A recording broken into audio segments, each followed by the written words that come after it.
श्री गुरु महाराज की जय, सद्गुरुदेव की जय, भगवती माँ जगदम्बा की जय, देवादिदेव महादेव की जय, कार्तिक स्वामी महाराज की जय, सद्गुरुदेव की जय।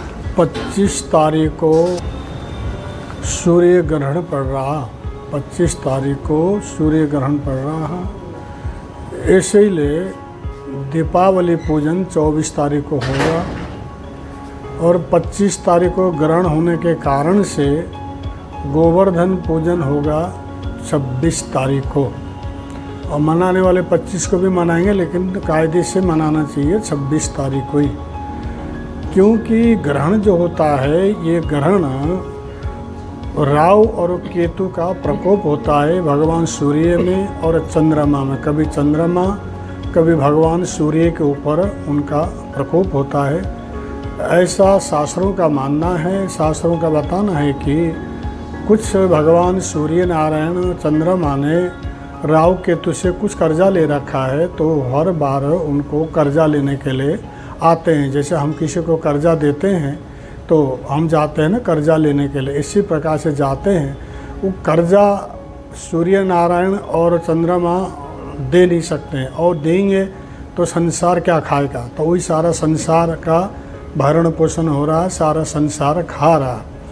तो जब सूर्य ग्रहण पड़ता है तो 12 घंटा पहले सूतक लगता है। सूतक माने दोष, जैसे किसी के घर में बच्चा होता है या किसी की डेथ हो जाती है, कोई मरता है तो सूतक लगता है, इसी प्रकार से सूतक लगता है। तो जो सूतक काल में खाना, सोना, खाना ये दोष माना जाता है, सूतक काल में नहीं खाना चाहिए। तो सुबह 6 बजे से समझ लो सूतक लगेगा, तो आप लोग जो भी खाना, जो भी चाय पानी पीना, खाना रोटी खाना, जैसा भी आपको जो भोजन करना है, तो 6 बजे से पहले सुबह नहा धो के अपना पूजा पाठ करो। पूजा पाठ करके और 6 बजे तक आप खा पी लो। फिर शाम को 5:50 तक ग्रहण है, लगेगा 4 बज के कुछ मिनट से लगेगा, और शाम को 4:50 तक ग्रहण लगेगा। तो ग्रहण का बोल दिया, तो इसीलिए सोना, खाना ग्रहण में वर्जित, सूतक में भी नहीं खाना चाहिए। तो लोगों को वास्तविकता पता नहीं, ग्रहण लगता है तो लोग खा लेते हैं, रेहड़ी में होटल में सब खाते हैं। अगर हम ऐसा करते हैं तो सबसे बड़ी हमारे शरीर के लिए हानि होता है। कोई रोग है, कोई बीमारी है, कोई परेशानी है, कोई घटना, कोई बच्चे बीमार होना, इस प्रकार के उपद्रव हो जाता है। तो हम न मानने के कारण से, इसीलिए ग्रहण को सही ढंग से मनाना चाहिए। ग्रहण में खास करके ग्रहण जो शुरू हो जाता है 4 बज के कुछ मिनट से ग्रहण चालू हो जाएगा, तो आप नहा लो। नहा करके अपना जप करो, चाहे रामायण का पाठ करो, गीता का पाठ करो, भागवत का पाठ करो, जैसा भी आपको आता हो। नहीं आता है तो ओम नमः शिवाय तो आप कर ही सकते हैं, बैठ करके ओम नमः शिवाय का मंत्र का जप करो। जब मध्याह्न काल हो जाएगा फिर एक बार नहा लो। फिर बाद में जब मोक्ष हो जाएगा तो आप थोड़ा गंगा जल मिला के, अगर गंगा में नहीं है, घर में ही है, तो थोड़ा गंगा जल मिला के स्नान करो। और स्नान करने के बाद जो भी आपका घर का पूजा पाठ जो भी होता है वो अपना पूजा पाठ करो। उसके बाद ग्रहण का दान, जो ग्रहण का दान लेते हैं, जैसे कोई लोग होते हैं जो भी लेते हैं ग्रहण का दान लेते हैं, झाड़ू वाले हैं, कोई ये लेते हैं, तो उनको ग्रहण का दान कुछ अन्न है, कुछ दाल है, कुछ पैसा है, वस्त्र है, जो भी आपसे बने, और ग्रहण का दान जरूर से ज़रूर करना चाहिए। ग्रहण का दान करने से भगवान सूर्य नारायण अथवा भगवान चंद्रमा जो है प्रसन्न होते हैं। तो ग्रहण के बाद दान जरूर करना चाहिए, उसके बाद ही अपना भोजन पानी करना चाहिए। खास करके कोई गर्भवती महिला है जिसके पेट में बच्चा है, उनको तो बिल्कुल ग्रहण देखना, ग्रहण का दर्शन करना, बाहर ग्रहण के समय बाहर घूमना, सोना बिल्कुल वर्जित है। अगर उन्होंने ग्रहण देखा, अगर सोए तो होने वाला जो बच्चा, जो हमारे घर में आने वाला जो संतान है, उसके ऊपर कोई न कोई शारीरिक कमी आना है, 101% आएगा। इसीलिए कभी भी गर्भवती महिला को तो सोना नहीं चाहिए, ऐसे और को भी नहीं सोना चाहिए। कोई वृद्ध है, बिल्कुल वृद्ध है, बीमार है, जो बैठ नहीं सकते, रोगी है, छोटे बच्चे जो नादान बच्चे, उनके लिए छूट कहा गया है। नादान रोगी, बिल्कुल रोगी जो बैठ नहीं सकते हैं, बिल्कुल बुजुर्ग हैं, छोटे बच्चे हैं, इनके लिए माफ़ है। उनके लिए कोई पाबंदी नहीं है। इससे अलावा जो स्वस्थ लोग हैं उनके लिए चीज़ें का पालन करना चाहिए। अगर इस प्रकार से उस समय ग्रहण में दुकान नहीं खोलना चाहिए, ग्रहण में कोई कमाई नहीं करना चाहिए। ग्रहण की कमाई हानिकारक होता है। जो हमारे शुद्ध धन है वो धन भी अशुद्ध हो जाता है, इसलिए नहीं खाना चाहिए।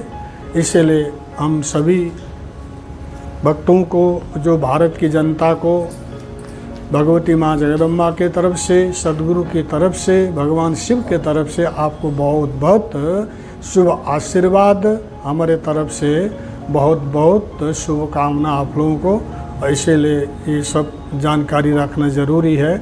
ओम शांति शांति शांति। और दीपावली का ये खुशी का त्यौहार है। दीपावली में लक्ष्मी का पूजन, कुबेर का पूजन, गणपति का पूजन विशेष करके होता है। इसे तो देवी देवताओं के सबका पूजन होता ही है, इनका विशेष होता है। दीपावली का मतलब दीप को प्रज्वलित करना। जब भगवान रामचंद्र जी 14 साल वनवास करके जब अयोध्या में आए हैं, वहाँ लोगों ने बढ़िया दीप जला करके, जगमग जगमग दीप जला करके उन्होंने दीपावली मनाए थे। भगवान राम का स्वागत किया था। इसीलिए दीपावली मनाई जाती है, क्योंकि दशहरा के दिन जब क्योंकि भगवान रामचंद्र जी ने जब नवरात्रा किया था, भगवती माँ जगदम्बा की उपासना किया था। 9 दिन तक, 8 दिन तक माँ का उपासना किया है। 9वें दिन उन्होंने भगवती जगदम्बा का पूजा करके और उन्होंने कन्या खिला करके भगवती माँ जगदम्बा से आशीर्वाद लिया था।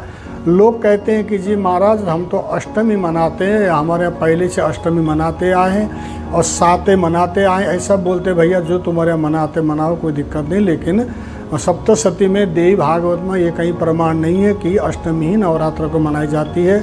9वीं ही के दिन हम कन्या खिलाएंगे तभी 9 दिन पूर्ण माना जाता है।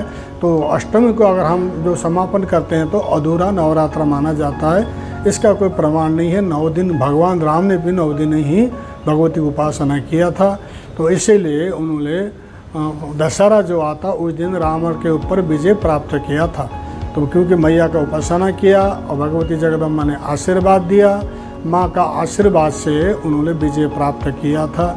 उसके बाद भगवान अयोध्या में आए थे। उसके बाद दीपावली आती है। तो दीपावली में लक्ष्मी, गणपति जी, कुबेर भंडारियों का पूजन होता है, सभी देवताओं का पूजन होता है। लक्ष्मी पूजन करना चाहिए। लक्ष्मी पूजन 6 बजे बाद, 6 बजे से लेकर के आप 10-11 तक कर सकते, कोई दिक्कत नहीं। क्योंकि शुभ दिन, ऐसे लोग कहते हैं कि भाई अमुक समय से अमुक समय तक पूजा का टाइम है। लोग बोलते हैं ना जैसे जल चढ़ाने का समय, ऐसा कुछ नहीं। शुभ दिन, जो शुभ घड़ी होता है वो सुबह ही शुभ होता, किसी वक्त आप कर लो। वह किसी प्रकार के मन में संदेह नहीं होना चाहिए। अगर संदेह होता तो फिर शुभ दिन क्यों है? जैसे गंगा दशहरा है, कार्तिक पूर्णिमासी है, दीपावली है, शिवरात्रि है और श्रावण का शिवरात्रि और फागुन का महाशिवरात्रि, तो शुभ दिन होता है। इनमें कोई टाइम नहीं हुआ करता है। तो आप 6 बजे से लेकर के रात को 10-11 बजे तक बड़े शांतिपूर्वक आप दीपावली मना सकते हैं। दीपावली का पूजन आप कर सकते हैं। उसमें दीपावली का मतलब दीप जलाना होता है। लोग तो ये चाइनीज़ लाइट ले आते हैं, जापान की जो लाइट आता घर में सजाते चारों तरफ। भगवान के समय कहीं भी लाइट का सजावट नहीं होती थी, दीपक की ही सजावट होती थी। दीपक जलाना, जब चाहे लाइट कहीं लाइट की लहरी लगे या ना लगे, दीप प्रज्वलित करना ज़रूरी है। तो दीप पूरे घर में अपना जो रोशनी करते हैं, ऐसा बताते हैं कि तभी तो लक्ष्मी हमारे घर में आएगी। इसीलिए 24 तारीख को आप लक्ष्मी पूजन कर लेना। 25 तारीख का ग्रहण है और ग्रहण मना लेना।